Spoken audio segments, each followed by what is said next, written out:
سجدے جیسی کوئی عبادت کی شکل میں آئی ہوئی نعمت ہمارے پاس نہیں ہے۔ سجدہ اس جہان بندگی کا سب سے مرکزی عمل ہے اور انتہائی فعل ہے، یعنی ہم جھک کے بلندی پہ پہنچتے ہیں۔ سجدہ جو ہے وہ ہمیں ناقابل قیاس بلندی تک پہنچا بھی دیتا ہے اور اس سے جوڑ بھی دیتا ہے اور اس کا شاہد بھی بنا دیتا ہے۔ تو اس کے علامتی معانی فی الحال ہم نہیں فی الحال پیش نظر نہیں ہیں، اور وہ ڈسٹریکشن نہ ہو جائے اس لیے بڑی بڑی باتیں فی الحال نہیں کرتے۔ تو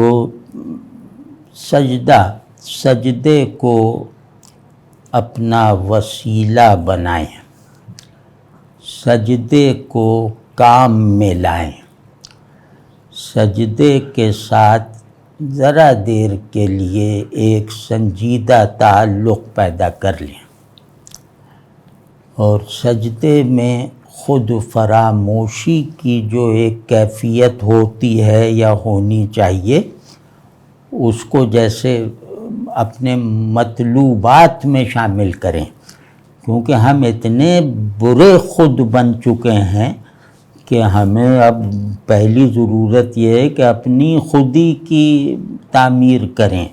ہم خودی کا ملبہ ہیں، خودی کی عمارت نہیں ہیں، تو اسی کو تعمیر کر لیں سجدے میں۔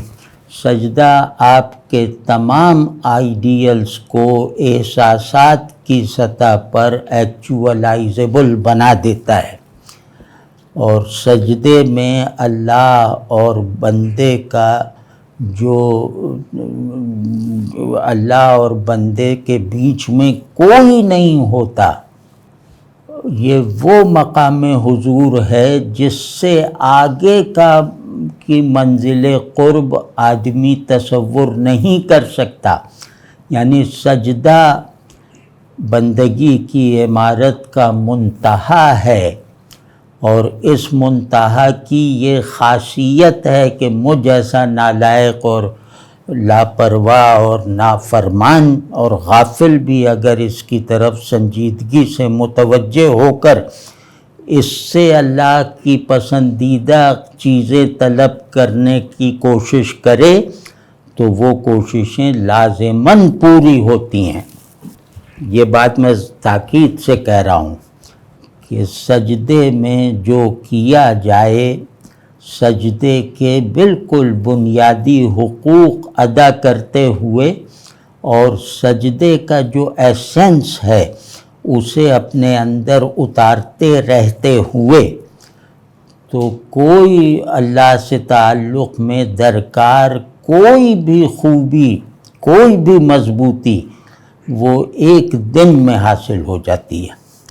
یعنی مسئلہ ہمارا کیا ہے کہ اللہ سے تعلق نہیں ہے تو بہت ہی کمزور ہے۔ تو اب اس میں ہمیں چلو ایک غیرت سی پیدا ہو گئی کہ یہ کیا بات ہوئی کہ ہم کہیں کہ ہم اللہ کے بندے ہیں اور لوگ کہیں کہ اچھا ایسے ہوتے ہیں اللہ کے بندے۔ تو اب ہم اس سے جیسے جان چھڑانا چاہتے ہیں اپنی لاپرواہی سے، اپنی غفلت سے، تو اب ہم سجدے میں گرتے ہیں اور کہتے ہیں یا اللہ اپنا دائمی ذکر عطا فرمائیے، یا اللہ اپنی یاد سے مناسبت پیدا فرما دیجئے، یا اللہ میری پکار کو اپنے باب قبول پر دستک دینے کے لائق بنا دیجئے، یا اللہ مجھے اپنے تعلق میں سچا کر دیجئے۔